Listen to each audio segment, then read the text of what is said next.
Sorry, but I feel like this mindset is what we should try and get rid of. But when I grew up, my sister could go to her room after cooking one shitty meal and go and sit in her room for 6, 7 hours doing nothing.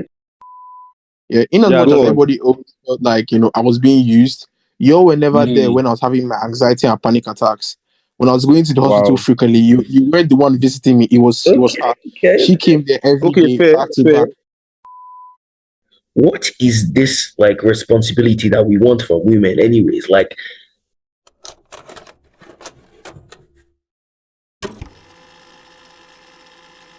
yes, wow, it's another day, it's another podcast recording with my friends. And as you know, this is the WeWe Opine Podcast, where myself and two of my friends, discuss some of the things that concerns global relations, things about men, society, entertainment, and just some of our major interests. And we basically just discuss our opinions concerning several topics. And today, obviously, we have something special that's going on today. We have a very special guest who is obviously also one of my pal, and he's probably like second in command when it comes to the League of Davids. I know Covan will probably be annoyed by that, but that's the truth. However, we're gonna have a lot of fun today because we have a very, very, very diverse group today. Covan with his ego and proud and pride, and then David on the other hand, like with his sassiness and just the straight up gossip merchant. And then we have David. I call him the crazy guy. That's all I'm just gonna say right there. We're not planning on talking about anything political because we were trying to have a continuation of our discussion in our last episode on our podcast where we're talking about ourselves and our personality archetypes. However, we want to move away from ourselves and just talk about men in general. Some of the things we face, especially as it regards to relationships, professional life, just our life in general, our mental health and so on and so forth. And obviously, we have some opinions or some discussions online that we're going to be reading out and having a at length discussion about today, and especially mostly from X. And so I'm going to read the first one. This one says, when it comes to love and relationship, there is an orientation problem in Nigeria that has created a value deficit. That is why when a Nigerian man experiences relationship with a foreigner, he wants to cry. He can't believe love can actually exist in its true form without transaction and entitlement. Um, First of all, this take is so weird because I don't think it's actually like an encompassing opinion. I don't think it's fully Opinion. just the idea of our dating scene in Nigeria. What do you think? Okay, so I feel like basically what the guy from what I think, Sha, I feel like basically the guy is talking about like how mostly way people have relationship in Nigeria is more of like what you offer to a person. I think that's what relationship is at its base form, but it's more deeper than that.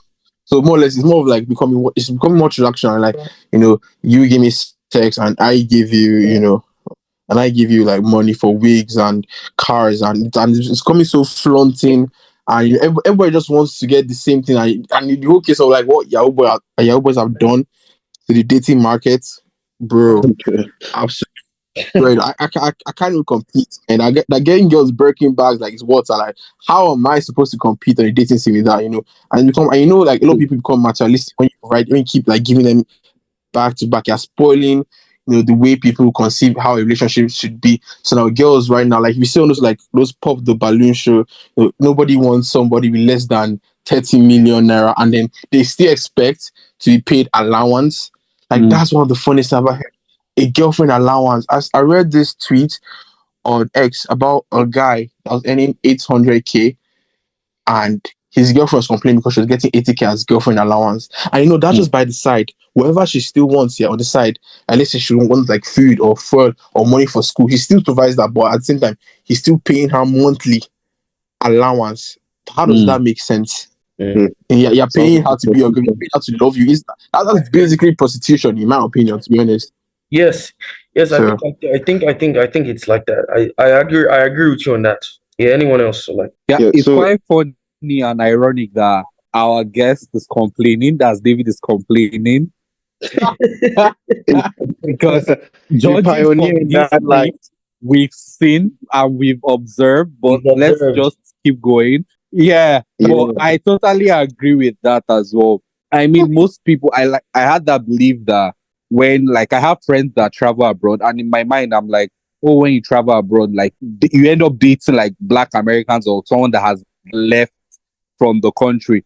But you see most times that they actually fall in love with whites, like white Americans and stuff like that. Yeah. And then it's simply because they don't have that kind of, oh, they are depending on me sort of relationship. Yeah. They are both like, I want to stay balanced. This one Mhm. can get this one, this one, this one. Culture in Nigeria now, when a man is doing his birthday or having his birthday, a female would probably just get him a gift card or He was boxers or born package. singlet or one thing like that, and with a birthday card and say happy birthday or tell you a king is born. And but when a guy wants to like celebrate the girl's birthday, he's coming with hampers, he's coming with flowers, he's coming with money bouquets and stuff like that. And I feel like at that point, most times it has created a culture in Nigeria such that the women expect more at Mhm. that point in time. They at once, so when you give them something lower than what they expect, they start to show ungratefulness towards you and stuff like that.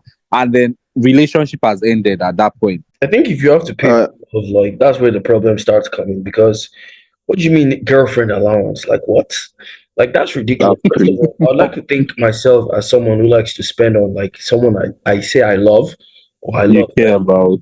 But like when it becomes like a transactional, like, oh damn, I'm paying you for my love. And I think we as Nigerians, we need to separate ourselves from like the real people. The real men need to separate ourselves from the incels because we always seem to like look at these incels who are paying millions of naira to these girls to get their attention. They have not even like been in a relationship. They're sending them under so that you can just have a chat. Those are incels. Those are not men. Those are not real people. Like we need to separate ourselves from those caliber of men, if we're being honest. And because if you're paying for love, if you're paying for attention, you're not a great person. You are not. Maybe you don't even think you're worth loving without like the things you have. So like you know you have to start thinking about your life. Mm-hmm. Basically, as Ikure said, it's truly in the culture. And I think men are also, as you said, equally to be blamed alongside women. On the part of females, it's a type of entitlement that you see from a very young age. Sorry to say, I'm not trying to say women should not be raised with this sense of expecting more from whatever, but generally, women have been entitled their whole lives. If we're being honest, I'm not even coming from an incel point of view, but God, no, we said we God. should be honest. I'm going to be honest. When they say go and carry chairs, I can't carry chairs. I can't empty dustbin. I'm a girl. I can't do that. It's little things like. Are you guys going to let me just drop my point? It's the little that obviously they hold themselves to a certain extent, but it gets to a point that they expect certain things from men. And then, as you said, on the other side for men, those ones that they don't even find love in themselves, but somehow they had the hard work or they hit it big to be able to have a bag, and then to talk to a girl, you have to ask her account number first. So they carry those men as the standard for what other men should be. And then the real guys are actually trying to have a conversation. That's why you cannot have a conversation without pressing something. It's becoming a culture. And even the days of because I had this conversation with one of my friends, and she was like, forget about love in this country. The reason why a lot of marriages are sustained is actually about the hard work. They may not be compatible, they may not love each other, but he's bringing something home and he's feeding the children. So she's staying. And they've been doing it for years, which is fine. And that's the kind of culture that grows into this Nigerian men that if I'm not providing in one way or the other, I can't do shit. That's why you see a lot of men, sorry, forgive my language, you see a lot of men that they are not where they are in life. More so in Nigeria, it's a general thing in the world for men. But here in Nigeria, they don't have anything and they will not approach a girl. They may be good looking, they may be anything, they will not approach a girl because they believe they have nothing to offer. And the girls too that may be in the same or even worse financial situation are looking at Yahoo boys that have made it since when. So it's just on both sides, it's just everybody to blame. The entitlement and the undervaluation of themselves on both men and women. Mm. It's a culture, yeah. Yo, can I say something about that? Yeah, you said it's out to say like from the whole guy's perspective. Yeah, I think guys truly, yeah, have actually made the whole dating in war as bad as women have, because lately nowadays, relationship has just become over sexualized. Like, guys want to hit on the first date, second date. It's more or less that they don't even like That's actually crazy care coming about. from you, Sha. But go on. I'm just saying how, like, I see most of my friends, Yeah, yeah, become valid lately. point. They've stopped losing the whole love aspect, like, meeting a girl, learning about her, they're learning about how her body looks when the lights are off, and it's become like this whole, it's become transactional lately, and it's from both sides. Yeah. Men wanting sex, girls wanting things with us. So I feel like, as bad as it is, it's become a fair deal. Mm, And mm. sorry, can I add That's I something hear to you. it I hear before? you. I just want to add this, that a lot of girls are doing prostitution, if I'm going to be honest. The transaction that we're discussing about, no, let's be honest. The transaction that we're discussing about is broad daylight prostitution. If someone has to pay your bills, if you have to be put on an allowance plan, you're on a payroll to be in a relationship with someone, that is prostitution. Let's call it what it is. Okay, let's move on. Another tweet reads and says most Nigerians' relationships are one-sided. The man does all the work to make the relationship work. Once the man stops calling or texting first, the relationship is over. First of all, let's clear the air. What is this like responsibility that we want from women, anyways? Like, honestly, when people ask me like what do you want your wife to bring to the table, I cannot really say. I want you to love me, bro. Like, I want you to be there This for my table, kids. I want you to be the mother of my kids. That's about it for me. I don't know what they expect from a woman, because I'm more of a traditional conservative man myself. I'd like to believe so. And there's very, very little I require from a woman. So as a man yourself, like, when a girl asks you, what do you want us to bring to the table? What are the things you expect from a woman when you're in a relationship with them? I expect that sounds wrong. I don't expect. I won't say. I rather just want to have a partner. Someone that I can lean on. It's not like, okay, me and you versus, like when my parents are. Yeah, in terms of how they love each other. It's literally them versus everybody else, even their own kids. I've seen my father throw shade to me on behalf of a little fight to me and my mom, and she's in the wrong. But I'm literally taking the whole, like, frontal, everything about how he feels about it. He will stand for his woman any day, anywhere, Mhm. anytime, whether she's wrong in public. He doesn't give a damn. Sorry, my cousin. But he will always stand for his partner, and that's basically what he just find yourself like a partner to go through life with. You don't have to do everything alone. Although some people like it, but at the same time, having someone there by your side, to stand with you, to actually be with you, for you, and to enjoy the little things, the big things, the every moment and every single aspect that life gives to you. That, in my opinion, is like the genuine and the best form of love. Mm. And it's just Mm. what it is. Yeah, For my own, to me, in my own opinion, I mean, let's call it as it is. If the roles were reversed and women were paying you money, you would collect the money and then you become entitled at that point. That's what I personally believe. I'm the kind of person that I'll probably call myself a hopeless romantic, because I'm the kind of person that I would want to be the perfect gentleman, would want to take care of you, Right. want to cuddle you, we want to make sure nothing harms you, make sure you're treated well, you don't lack anything. I think for me, what I just want from a lady is for the person to be my comfort place, where amongst every other madness that goes on around me, when I'm coming home to meet you, I know that I'm feeling calm, like everywhere is relaxed, my mind is at peace because you are with me. So I think that's for my own part. yeah, basically, it's a similar thing to what both Davids have said. Honestly, it's this 50-50 mentality. Wherever it came from, they should just take it back. I beg. That's what is even Oh, spoiling oh, expectation for men. This is what you bring to the table, because men understand what you bring to the table in terms mhm. of financial assets or whatever, and that is not what a woman brings to the table. It has never been what Exactly. a woman has brought to the table. In the generation of women, whatever they ever brought was okay. It was either insight, companionship. Okay, we can, if you want to put children as a literal something, whatever, happiness, joy, making you feel at home, it's all internal things. It's relief, Mm-hmm. distraction from more problems. That is the woman's value. That is female nature. That's what they bring. It's not that, oh, they'll be splitting a check. How are you a man and you're splitting a check? It actually does, like, men that are actually crying that, okay, what are you going to do? Yes, maybe you're in a financial crisis, and then she understands that she has to carry her own weight at that point in time for both of you to survive. makes sense. But as a man, deep down, if you are really a man, you will not be happy in that situation.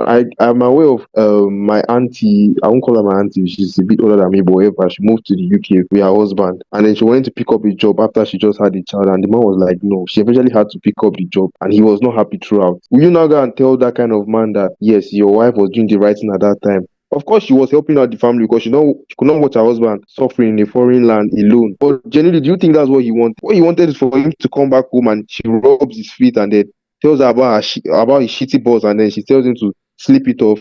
Their value is not something you can hold down. Mm-hmm. And that's what men need to understand in this culture. Like, you are being children, think that okay, a woman has to split a check with you or whatever. If they do it, fine. If they don't, they're providing value some other day, some other way. And if they're not doing either of the two, you have your answer. I think a big part of it is a fault of feminism. Not that I'm blaming feminism as a movement, because it was what I brought. actually wanted to say it's the feminist fault, but Yeah, sure, move Yeah. on. Yeah, I actually because want of to the say that equality. too, but I didn't know how to link it. Because of the equality, obviously they were fighting for equality, which is a good thing because men and women should be equal in the society. However, I think there's also like the pettiness coming from the men. Like, oh, if you all want to be equal, you might as well pay 50-50, Like, I guess that's another aspect, Yeah. you could look at it from. I think personally, everything goes well, but when the relationship becomes transactional, when when the lady prioritizes income over relationship or quality time Mhm. with the man, it becomes a big problem. It becomes, oh, you are not seeing me for who I am. And you don't have my time. You are giving, it's just money, money, money, money. Then you know that, oh, this one doesn't love me. And any small thing concerning cash like this, it becomes an issue. So I think when one narrative has run through, it starts to build momentum and people start to use that as an example towards, oh, I can't be in a relationship because of this. Oh, my relationship, I want it to be this way because I have seen certain things happen this way. And so people just use that as a guide for their relationship. But I believe like when you meet your person and trust your person, if you are able to like know what you want, how you want it, and help shower joy and love with your person, there won't even be need for her to like prioritize money when she's that loved. I don't know if any of you know this lady, Angela Nwosu. Okay, the one in If you Dubai. guys don't know her, yes, in Dubai, exactly. Her husband, that woman is the kind of person that if I'm a lady, I want to live her life. I'm telling you, like, her husband doesn't let her cook. Her husband doesn't let her wash plates. Her husband doesn't even let her hold broom That's in a the man. house. That's a man right there. He pampers her to the T. And now, because she's pregnant, he bought a house for her in her name and they just moved in. A large house, guy. So That's a bit much once for you. Some people might call that. so I once you don't have that think kind so, of but some people relationship, might call there's that. no way you want to be prioritizing income over this thing. It's because of how well the man has pampered her, has loved her. Mhm. That would reflect.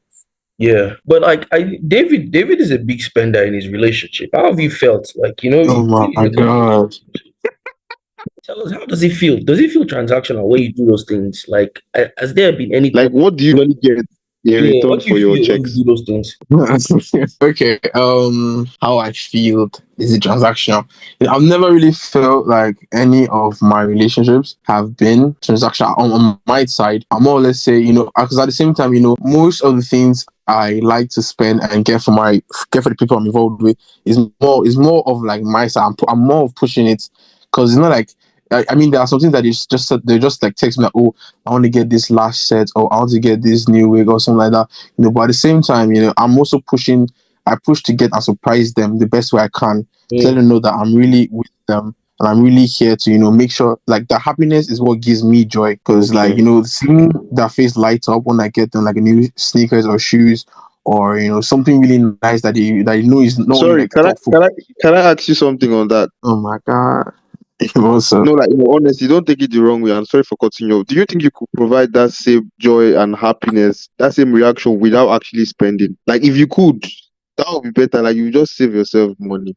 I'm not saying you won't spend on them, but like, nah, why are you laughing, Rex? I'm genuinely asking the question. Okay. Like, don't you think it would be better to provide that same? I don't know. I think it's possible. Okay, see this. See this, right? Right. See this. So I enjoy watching movies, yeah, and I would like to do it on my person. Going on a movie date, it costs money. I enjoy eating food. going to a restaurant, it costs money. I enjoy buying things for myself. So I think I want to get my girlfriend a matching set. It costs money. It's like, Okay. it's basically everything in life. It costs, there's no way Exactly. around, Yeah, a lot of being things cost money. somebody and not costing Yeah. money. Fair. Valentine's is a day you show your person, how much you know the person. You get her a shoe, but what type of shoe is it? Does it match the color that she likes? Does it exhibit her Yeah, features? I think Did it's you get her a dress romantic. because you thought it was expensive, or because you thought like it would fit her best? Let there be a Yeah. reason behind the action to do it. Not like you just wake one morning and buy Sony a Lexus. Like, oh my god, like how does a person compete with a Lexus 380? More or less, it gives me joy, knowing that I know them the best way possibly, because Mhm. every time I'm always changing the gates because I want to see how well I can get them. And in some cases, Okay. it's been reciprocated. In some other cases, well, I'll not forget. Right now, there was a relationship we're in, like where Man, one of your friends thought was like one-sided.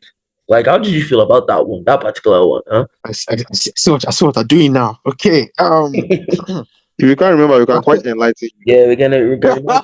Well, like I keep saying, it wasn't. It had its ups and downs. I won't say it was. It More was what. downside. Oh my god, bro. Can The I thing talk is, about my life? we could be seeing it from the sideline as like more Exactly. downside, but Yeah. We let all him know give Okay. his different stories. opinion. Yeah. Okay. Can I Mm. can I can I say something? Yeah. In as Yeah, much as Go on. sure. everybody always felt like I was being used, you were never there Mm. when I was having my anxiety and panic attacks. When I was going to the hospital Wow. frequently, you were the one visiting me. It was her. Okay. She came there every Okay, day, fair, back to fair. back. All But when you had any of those issues, did you let us know? Did you confide in us as friends? Or at any That's point the did we thing. Exactly. take Like, any why are of you your trying to put the emotions? blame on us? Like, we're not there for you. Come on, man. That's crazy. You see, Yeah. I never once said none of my friends are there for me. I always mentioned about the 74 people that told me that I should leave that particular person alone. But regardless, yeah, this this isn't your life, okay? It's mine and my partner's. Whatever goes on between us is between us, and I like it kept that way. Yeah. I How can't did I that can't be work out? discussing like what? Well, you know, I um, think what we just want to find out in all this is, in our opinion, we saw it as being transactional. Was it transactional? It was not transactional because it was not going both ways. It was going one way. It was a subscription. That's what it oh was. my god, right. Bruh. But it wasn't a Now let's call subscription. it spade, man. Oh my Man. god, bro. You know, Okay, okay. That was Can like I say something? Can I say something? sure, Yeah. go that ahead. was like Okay. time Yeah. In many ways, comparing Yeah. the relationship I am in right now and what I was in back then is a huge difference. Okay, yeah, tell Between us these a bit two more about people. this relationship because it seems like you've Your got head things over more heels figured for out. this girl. What's going on? Well, she is. There's so many words to describe her. I can't even start with anyone. She's beautiful. She's smart. Yeah. She's intelligent. She makes me feel, all the ways I never thought I could. She brings back the childish part of me back. Like we can just sit and talk for hours. Mm. But I love regardless, that for how you. she makes me feel. What did you just say to me? Like no, like I love that for you. No, come on, man. I was being genuine. Were Like So you? everything how you did, I was the query. it's I'll never say I felt anything is transaction because, like I said before, I push a lot of these things. It's not like she just wakes up and say, "Oh, David, I want all this." She gives me a list of what she wants for Valentine's. Never. Like I said, I went into the personal thought and thought about like, okay, I want to get her this First of all, perfume I don't box set. think girls actually tell guys what they want. Oh no, don't say that. They do Some a people lot. do. Do They a give lot. No, they let me stop. give A lot. directions and They hints. give uh, David. Some of them are making David, lists, though, bro. They David, have people are tier making lists. lists. Trust me. I've seen lists. Trust me. Okay. Yeah, but anyways, back to like her now. So, what is the exact difference in the relationship? And do you now feel like, relating it back to the Nigerian scenario of men, do you now feel like you can provide? Obviously, money is a part of you. I'm not going to take that out of who you are. But do you feel like you can legit make her happy if you're at home, not going out, you don't spend anything, you're sitting in the house, Netflix that you already paid for months ago. Let's say you're not spending anything that day. Can you guys be together and you enjoy yourselves and you can be like, okay, I brought a smile to her face. Okay, now going back to that quote, Like if that's a in yes, which you are the winning, guy. you are doing good. That's all I want to know. Okay, yeah, okay. So let me just say something. Going back to that quote where he said that the relationship, if the guy stops talking or if he stops responding and putting in the effort, that means the relationship dies. I would actually say that, in my previous relationship, yeah, with that previous girl, yes, that's exactly what killed it because, once she completely just ghosted me, and once I stopped putting in effort, that's exactly where it died. But with who I'm with currently, shout to my girl, who I'm with currently, yeah, it can never be like that because we are texting back to back. We communicate like it's breathing to us. We are in each other's space. And when it comes to the whole what I provide for her, I think at this point in my life, I'm at the most unstable financially in terms of I'm literally unemployed right now. I'm literally job hunting, and in terms of what I provided for people in the past compared to what I provided, I'm doing under the bare minimum in terms of what I've done compared to how I've treated other girls in the past. And yet she still treats me like I'm an everyday breath. I make her happy just telling her how she makes me feel that day, how she looks that day. I can't be without the same airspace as her, even though it's a bit of a long distance, but we communicate. It's more or less how we're communicating about our feelings to each other and how she gets me in ways. She sends me TikToks and I play and we laugh, we gist, we talk, we do everything together. Her latest hairstyle, I was literally picking what her latest hairdo would look like. That's just because we're in each other's space, and every haircut I do, I send to her. So it's more or less like I I feel hope like she knows all this is because become this is about to be some kind confession type thing. Oh my god, yes. Or like I said, we talk a lot. She knows every day I tell her about how I feel. She knows, and shouts my girl when she's listening. Let's move on to the next one. And that was a great confessional by David. Honestly, that was like he made me want to fall in love. But I'm like, nah, man, I'm not ready for that yet. Like Not ready yet, bro. so You get there, trust me. okay. So like, Oh please, why are you sounding like a mentor now or something? Oh my god, bro! Look, Hey, I've been in everybody all here of you is guys combined. responsible for this truth in one way or the other. Because I have dibs in this stuff, sincerely. Okay, the next one. In what? So the next tweet reads, honestly, the real anger amongst many Nigerian men is that they cannot do to their wives what their dads did to their mothers. They saw their dads wield absolute power and respect just because they were men. That doesn't exist anymore. These days, you have to earn it. What do you think about that? Do you think our parents, That is our dumb. dads wielded ultimate? In what house, by the way? I don't know. Let me hear your opinion. Okay, so now my house dynamic was completely different than what this guy tweeted about. But that's the thing. I don't know what he went through or what his friends or the people he gets his whole ratio or what Nigerian men do to their wives and do submissiveness. I'm not sure about that because I never experienced it. And neither did.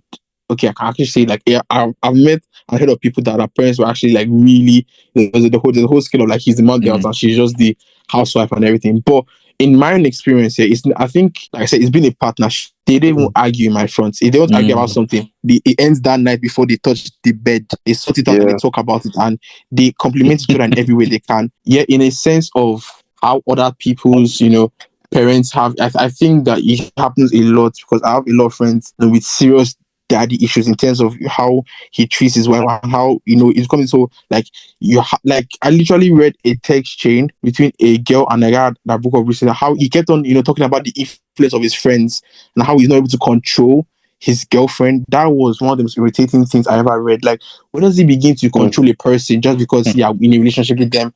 That so because you have she's a part of now she's now an underling, or your kid becomes a slave to your mentality and to the way you behave. Nah, that's completely illiterated, and I just can't stand it, to be honest. Yeah, me too. I feel like a relationship should be a partnership. Obviously, me, I didn't grow up in that. Like, I didn't grow up in the dynamic that this man probably experienced, because there is that mindset. I think I don't know if it's common every other place, but I know, like, I've seen scenarios in Nigeria where the idea is the woman is to fear the man, or they are to like submit themselves with the whole, I don't want to enter into the biblical concept of submit to your husband and all those kind of things. But I would say, like, to some extent, a part is being played from that angle. And then you have the whole issue of a woman should fear the man, this and that. And then that becomes an issue because why would a man want to, like, why would I want to walk into my house and then all of my sudden my wife is like shivering or trembling because I am there, and then you're all like almighty and sitting down on the couch while she's sitting on the floor beside you? Like, the whole mentality is not just something that like rests with me. Like I have issues with that mindset or that a man should control his wife or control the whole household. Yeah, because Honestly speaking, again, it's one of the archaic mindsets that's plagued Africa, because as all of us can attest to, we did not grow up with this kind of ideology, and I think it's mostly for millennials. Speaking as we are all Gen Z here, mostly those true. I born think in so. the Yeah. late 80s and 90s, they grew up with their dads having like, sorry to say, most of their dads were maybe like drunkards, but they were like the firstborn and they were so respected regardless of how their lives turned out, which is actually true. Without him, they can't hold a family meeting, but probably held up in a beer parlor for some reason. And then when they came home, their wives were like treating them as gods. And that's how they saw it. And they saw their fathers maybe not amounting to what they could amount to, but they still had that respect, not just from their mother, but from the children and whatever. And that what flew to them. That's why you see how their siblings will be calling them uncle and auntie, which I don't really understand. Because now my uncle now, my cousins that are like 6-7 years younger than me, they call me uncle. They call my dad granddad in the name of respect, which actually it freaks me out honestly because I'm really not that old. And also, I think Can another we reason say why that's we a cultural thing? can we say that as well? Because I think it's more prominent in the Yoruba side, not being tribalistic here, but like It's not about it's Pat, more obvious in the you called it. It's just the truth. It's the Yoruba something. They are addicted to. I said the first time. Sorry to deviate. The first time I came to Nigeria from Cameroon, and then we got to my grandfather's house, and then I was introduced to the concept of dogbale, where I would literally have to lie down on the floor for a human being. It puzzled me at 6 years old. Like it puzzled me. Like what are we doing? So it's just something, and I think with the rise of, again, feminism plays a very big part in modern day culture in Nigeria. I think with the rise of feminism now, women tend to understand that they have way more value than that. So they are even not trying to submit to the men, even by the simple biblical standards that they grew up with. Talk less of the ones they did not even see that their mothers were doing blindly. So I think that's why many men cannot really live up to how their fathers were in those days. So that's just my viewpoint. Me personally, I do not like relate with this man's perspective on the family because I feel like my dad is a very powerful man. Like he's a big man. Like I'm talking about stature now. I'm not talking about influence and stuff. But he's also Yeah, he is. like he's also like a powerful man in the sense of like in the sense of the word. However, like all that power just ends at the door when he comes into the house because everything mom at this point, because the money, the decisions, everything must go through her. And the dynamic, and my dad always tells me, like, he says, for like your relationship to work, you have to be a dummy sometimes. You have to allow yourself to be an idiot sometimes, to allow certain things to go so that, because my dad says you can't fight a woman like if you want peace of mind. It's like if you do not want peace of mind, that's when you start fighting a woman. They're just more emotionally powerful, especially when it comes to being with the emotions. They're so powerful. And so like if you want a good household, like where everything is working appropriately, if we're being honest, nobody's controlling a woman, bro. I feel like the reason why even the Bible says they should be submissive is because it's difficult for them to be submissive. That's why it's like be submissive. I'm advising you be submissive because I know it's not really in your nature to be submissive. That's how I feel about it. I don't really agree because even I've seen other people's households and it seems like the mother is just there. The dad would be like, oh, can I go out? Maybe you ask your dad, can I go out? And your dad's like, ask your mom. You can't do anything without your mom. And so that's how I just feel about the whole thing. I think another issue is, for instance, in the North, you have this dynamic of like a man marrying like an elderly man, a more elderly man marrying like a younger wife. And then in that kind of family dynamic, she has no choice but to be, should I say, scared of him or be in control, or the man they don't have any choice but to be under the control of the man. So I feel like that is another angle where all those dynamics of the man should control his family also still exist even in present time as well. That's a useless man because he's like preying on the weak.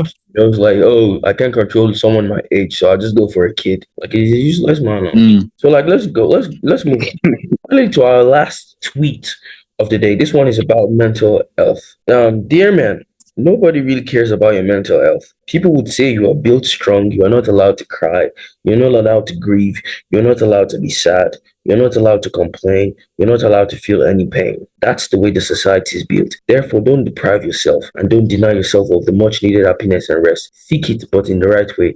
Like others, you are prone to mental health issues. So take care of your mental health and be very cautious of it. Don't ruin yourself to make others happy. Don't die for nothing.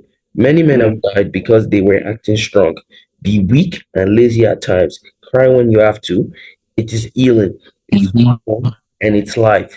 Take care and have a wonderful night. So, what do you guys have to say about that? I feel like it says everything. All right. So there's this mindset that everybody grew up with, especially the guys, that you're supposed to be the tougher one, you're supposed to be the stronger one. So you can't cry. Even when like for instance, if you're a child, I don't know if this scenario ever happened to you guys, where you're crying and then the girl is maybe near you or something like that, and one weird uncle will just be like, "Why are you crying?" Can't you see even a girl is not crying? It's always the uncle.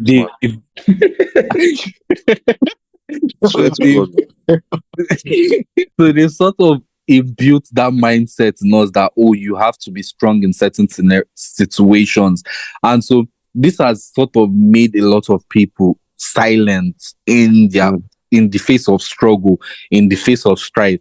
So you might be going through a lot, you might be depressed at the lowest points, but once you want to tell somebody, it feels like you are telling the person, I'm very weak, like I'm a weak person, and then nobody wants to be weak, apparently, because it shows that you are weak, you're lazy, or this and that. So everybody wants to put up like a strong front or something. Yeah, basically. Yeah, I think on my end, I think the overemphasis on mental health is kind of the reason why we're also depressed. It seems like we keep talking about it every chance we get. When men were being men and they were just battling their emotions, trying to be, better every day. Because a man's ultimate goal is to be better. Every day he wakes up is to be a better person than he was the day before. Of course, I'm talking about good men. I'm not talking about mad men. I'm talking about good men. Good men in the past, before the overemphasization on mental health, depression, all this. I think men before were not really depressed. They just did what they love, and most of them died doing what they love. However, because now it's like girls want, like there's like an aspect of this old discussion that seems like girls want us to be boys. Obviously, I've emphasized in the beginning that I'm quite traditional in my thoughts about things like this. It's like there's an aspect of it that's like girls wants us to be boys, like, oh, please cry. What if I don't want to cry? Like, why are you asking me to cry? Like it's almost like patronizing. I don't know if that makes any sense. But it's almost like patronizing in the way they come to us and say, oh, you guys should cry because we cry. But that's not how we process things. We process things differently. And let men be men. Like let's stop trying to dampen our masculinity to appease the emotional sensibilities of others. Like, obviously, we have to be emotionally intelligent, but we also have to be men, because if we are not men, we are of no good to the women. What we say is going to sound very well. This is what I think. I think the idea of male mental health, it's to me is one of the dumbest things I've ever heard in my life. That's quite a take there. That's Go on. And it's quite sad how we keep bringing on again and again and again and again to the point. What do you want us to do? It just doesn't exist. There's a reason why guys are actually treated different than the way the girls are brought up, and the sense of how strong you put your mind, you prepare yourself, because life is really tough. All these whole ideas of like you take rest, you figure it out, you go take care of yourself, dude. Put your mind first. How you put your mind first for your family? How you put your mind first for your duties? How you pay rent, you pay taxes, you pay all that things. It's becoming so like you have to be this hard guy, because how you train your kid to this messed up world, how you put yourself in this messed up world, it matters importantly. Do you know how hard it is to take shit every day from work, and then you now have to take a vacation. You go back there, you man up to it, you stand there looking at, and you keep moving in life. That's how to be strong men we are. And the whole ideology of like what you guys should be. Yeah, because you need to be strong for a reason. So the whole idea of like, every man needs to go, put himself first. It's almost like they're begging us to be selfish, It's almost like they're exactly like selfish. What happens to the rest? It's so But That's what I think, Sha. That's just me. yeah, to weigh in on this, honestly, to be sincere, is like male mental health. Funny enough, sometimes it is men in society that stop men from expressing themselves. Like, yes, I understand. I quite disagree a bit with Rex's point on men in the past being having less issues. Definitely, there were less issues, but there were also people that were suffering that the issues were not addressed. Lord. But also, well, though, sincerely, to be honest, that's how it was. There were certain men that suffered things. The whole aesthetic of the past was always about suffering in silence. And I think it worked for them in a way because men have this innate way of struggling in silence. We cannot have, and I think as a man, I don't like using the word demons, but you cannot have your entire demons figured out. It's literally just not possible. And it's something I'm trying to reconcile with. Like at a constant state, at every single turn, you have an issue, you have something, you're never going to have that full peace of mind as a man. And I think that's something that men of old understood and were able to run with. But now it's become a softer generation, as you guys have said. So we are realizing that, okay, it's like women are realizing that, oh, men have issues. Why don't they try and solve them? Why don't they sit down and think about them? Madam, if you think about them every day, we'll literally get nothing done. Exactly. And we'll run crazy. Nothing will That's be the done. truth. And suicide. Exactly. And I think suicidal rate is because men are pushing forward and people are telling them that it's okay to break down every once in a while. But every once in a while is becoming every single time. Like sometimes there are literally some people that you have to tell them like, bro, just keep going. Like just shut the fuck up and keep going. Forgive my language. There are literally some people. And then we are putting them in the same box. Sincerely, we're putting 21-year-olds that have done nothing with their life in the same box with a 45-year-old divorced man, and we're saying that both of them to tend to their feelings. It makes no sense. It makes no sense. I think that's the issue. The main issue there is that we are prioritizing almost everything. There's some things you literally just have to fash it. Like there's some issues that you literally just have to ignore that they are there. It may not be bad. It may be bad for your mental health. It may be bad for this or that. But like you can't get everything done. And then you don't even have that village. Sorry to say, you don't have that female privilege for people to be at your beck and call to listen to your troubles. You don't even have that. No one So has why to now do that. burden yourself with certain things? Like you are not going to have it. Nobody's going to sit down. Even fellow men that are telling you this and that, some of them will tell you that they will laugh at you because they don't even want to share their own issues. And those that will tell you will still tell you the same thing, get back to work. So you might as well deal with your things yourself and everything. So yeah, it's true. Nobody really cares about men. Even men too don't really care about men. Because if a man comes online, they'll be the first person to tell him that, bro, what are you doing? He's a But man. that's just the painful reality. And we just, at the end of the day, I think Nike said it best, just fucking do it. Just suck it up. That's just the simple truth.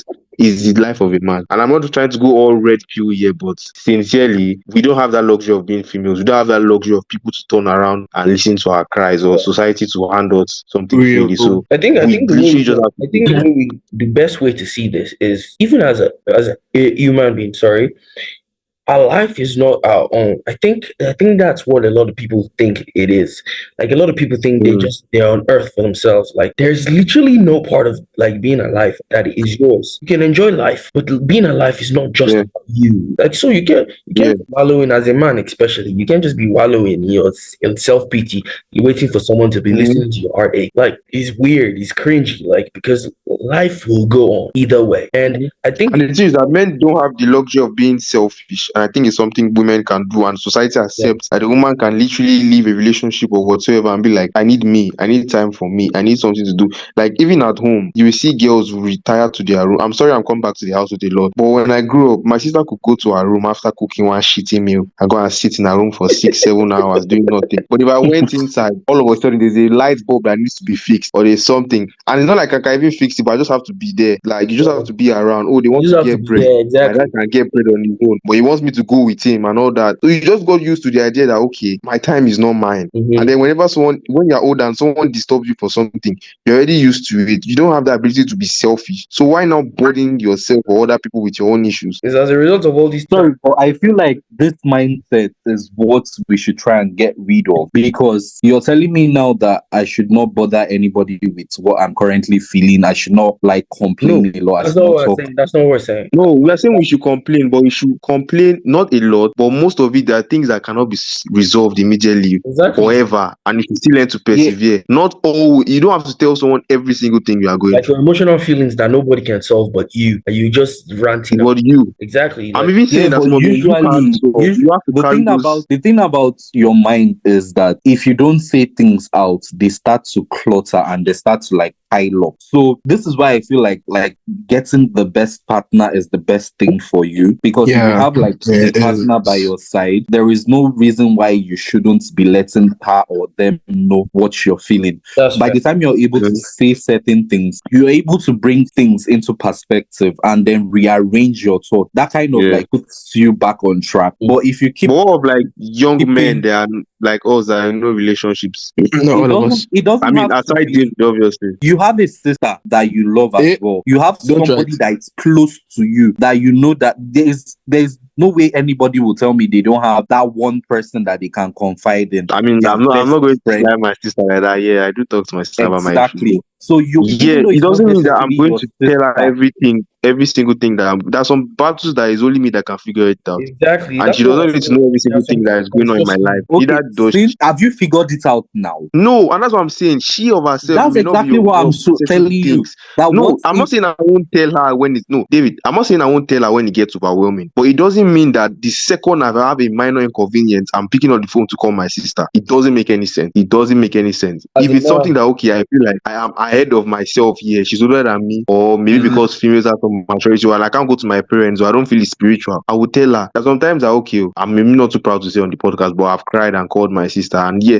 genuinely to me, I believe aside my parents, my sister is literally the only person I have in this life. But whatever. But yeah, it doesn't mean that every single time I will call her. Some things I need to figure out on my own. And if I can't, well, so be it. I need to carry some weight because she's not always going to be around. She's going to get married. She's going to have a man that she should be thinking of a man. And imagine I'm getting married to a girl, and then our brother is calling her every night to be crying. A 21-year-old why will boy. you be married and call your sister?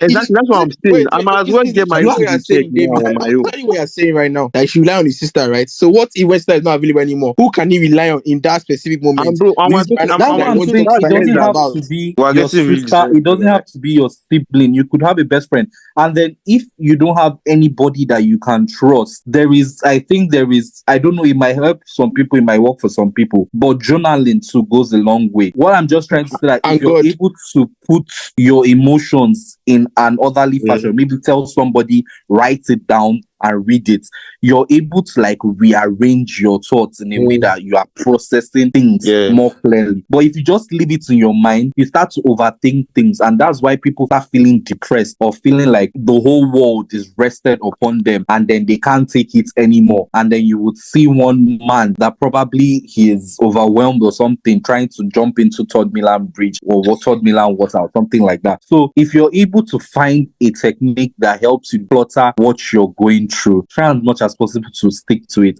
There are people that find comfort with people. There are people that find comfort in themselves. Me, I'm the kind of person that I've had situations where I overthink things, and then I'm on the road like this, and I put my earpiece on or my AirPods on, and I'm talking to myself. I'm literally like telling myself, I'm doing this, I'm doing that.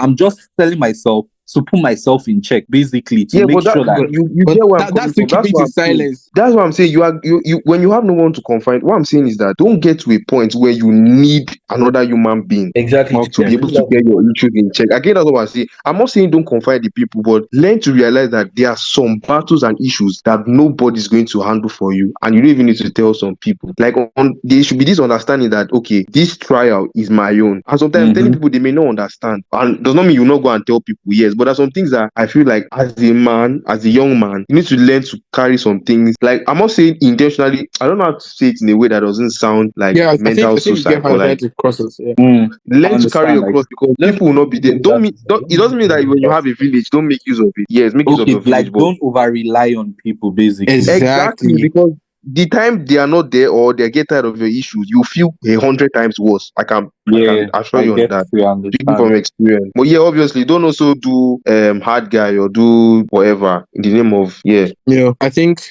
Mulan said it best. Be a man. Thank you. I don't know if you guys saw this TikTok video. It started trending of a man that was getting married, and then his wife was about to walk down the aisle, and then they played a voice note from the daughter. Yeah, I saw it. If you're in that position, would you cry? I wouldn't. You wouldn't. No. Like a very, very, very cute voice note from the daughter played while the wife the fiance was about to walk down the aisle, and then it was just the most adorable thing. I was not there and I was crying myself. Maybe I'm an Nobody's saying overly you shouldn't cry. emotional That's not person. what I'm saying. No, I'm just saying, I'm deviating somehow, but Okay, fair. Like, I think we've had a great discussion, but obviously, before we round up today's podcast, we would like our guests to say one or two things before we eventually wrap up today. So, David, do you have anything to tell us? Well, first of all, I want to, thank you for this opportunity. It's been a blessing. It's really amazing comfort to come and speak on your show today. But I actually have a question, that's been dawning on me lately, just something that's been in my mind. What happens, I feel like everybody has their own, personal point, like perspective of how, a marriage and love and relationship should be. So what to you, happens when the silence comes in? Like, how do you deal with that? I just wanted to know from what you guys think. Do you mean silence as in when the relationship is not as interesting, is past the honeymoon phase? What happens when the high goes down? Like, you're at this point that you just look at and you're like, well, why you speaking are from like, experience, speaking from experience, when let's hear this. when the calm down, man. excitement, When the high goes down, I think you just have to find what made the relationship tick in the first place. And I think that's what people in this generation don't understand. They think happily ever after literally means, oh, it's Cinderella, and then when you turn off the TV, that's how it's going to end. Like, no, there are times where that person is going to be boring. There are times where that person is going to live in the house like they are literally alone. You just have to try and fall in love with the person all over again. Like, literally have to force it. There are times that they may not even look physically attractive to you. I can bet you on that. But you just have to reignite the things you love, the common interests you have. Like, it's like you are cutting out all over again. I think that's just it. Just try again. It's definitely going to happen. Even though 10 years, 20 years, the love will dampen at some point, the high will reduce. And that's why I love how the Bible says it best, because it says cleave to your wife or cleave to someone you're in a partnership with. Because cleave means basically continually chasing. You need to chase, like Covan said, continue to chase your partner. I think if you see it as a chasing, like you're continually chasing someone you love, I feel like it's going to be easier to rekindle even when the eye of love is reducing. I think so. Yeah. But before we go, obviously we've spoken about mental health, we've spoken about men's relationship, we've spoken about relationships in Nigeria. So I'm thinking of titling today's podcast as "A Nigerian Men Going Mad."